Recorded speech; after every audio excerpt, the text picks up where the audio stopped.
Have you ever had to worry about your body weight, either because of medical condition or simply just for pleasure? What method did you try to use to help you with the problem? Did you search online for the best diets? Did the method you used work for you? What goals did you set? Was it hard to achieve your goals? We all either have heard or tried to do some kind of diet, either because of medical condition or simply just because we want to. There are many forms of diet, from the paleo diet to vegan diet to Atkins diet. Today for my informative speech, I use health.harvard.edu, thefastingmethod.com, and healthline.com as sources for my research. Today I will inform you about intermittent fasting. I will discuss a little bit about history and background of intermittent fasting, medical benefits, and several ways to do it. I will start by discussing the history and background of intermittent fasting. Intermittent fasting is basically an eating pattern between the cycles of eating and fasting. Intermittent fasting is one of our ancient traditions. It goes way back from c. 460 to c. 370 BC. According to thefastingmethod.com, it was first practiced by Hippocrates of Kos, Greece, which was an ancient physician. He was best known for the father of medicine. He contributed to teachings of how health influenced by diet. One of his treatments was fasting. He wrote, "To eat when you are sick is to feed the illness." He believed that medical treatment can be observed by the way we looked at nature. For example, animals as well as humans, when we are sick, we tend not to have an appetite. He believed that this was a form of our body healing and our body resting. Ancient Greeks also held belief that it helped with the better thinking. For example, when we have a great amount of food in our meals, we tend to feel tired and less energetic. Before eating, we usually have more energy and we become more alert. Fasting was also introduced by one of our fathers of modern Western medicine, Philip Paracelsus, and was also well known from Benjamin Franklin, which he wrote, "The best medicine is fasting and resting." For years, not only has fasting impacted medicine, but it also had been practiced by many religions.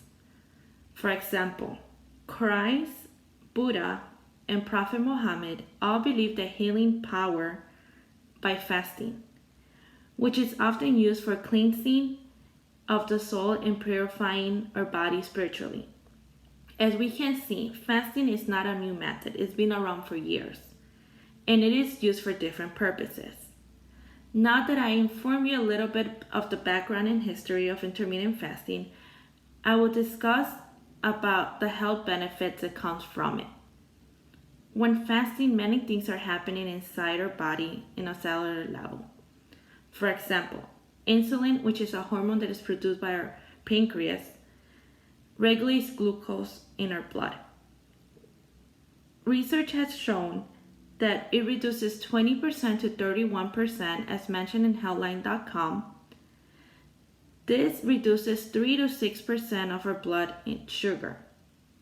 Since there is no glucose produced while we're fasting, this reduces the risk of type 2 diabetes.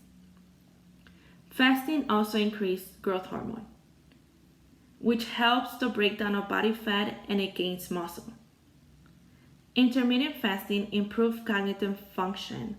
Studies have shown that memory becomes sharper while fasting. This decreases inflammation, according to healthline.com as well.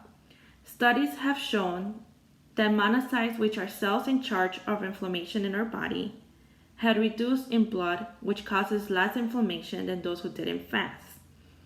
Finally, intermittent fasting helps lose weight by reducing calorie intake, which helps reduce cholesterol and obesity. I just discussed health benefits of intermittent fasting. Now I will discuss different ways or different methods to do intermittent fasting. Intermittent fasting can become a lifestyle, not just for a temporary diet. There are many ways to do it. As mentioned in Healthline.com, intermittent fasting can vary from personal schedule to how much your body can resist from intake calories. Intermittent fasting also depends on body weight, height, and even gender. Studies have shown the results differ from males and females. According to Healthline.com, in the article Intermittent Guidelines, some people prefer eating between 11 a.m. to 7 p.m., which is similar to our biological clock, or in medical terminology, or circadian rhythm. Another method to do intermittent fasting is the 6 into 8, which includes skipping meals and restricting calories. This would happen for about 16 hours and only eating from 1 to 9 p.m. The Eat Stop Eat is another form of intermittent fasting, which includes fasting from 24 hours once or twice per week, and then the rest normal. Another form of fasting would be the 5 to 2 diet, which is consuming only 500 to 600 calories a day or 2 consecutive days. And then the next 5 days will be just eating normal.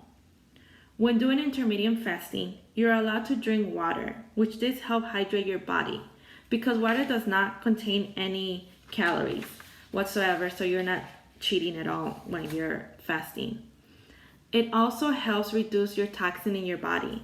Regardless of how you do intermittent fasting, all different methods help reduce calorie intake. Today I discussed intermittent fasting, the history behind it, a bit of the health benefits that comes from intermittent fasting, and different ways to do it. I hope you were able to take this information about intermittent fasting beneficial. People have used intermittent fasting for diets, religion, and just simply for pleasure. Intermittent fasting is not for everyone. It could become dangerous. So I would advise to speak to a doctor before making any changes in your diet whatsoever. Thank you for listening to my informative speech about intermittent fasting. And again, I hope you find this information beneficial, and I hope you're able to try this intermittent fasting diet. Thank you.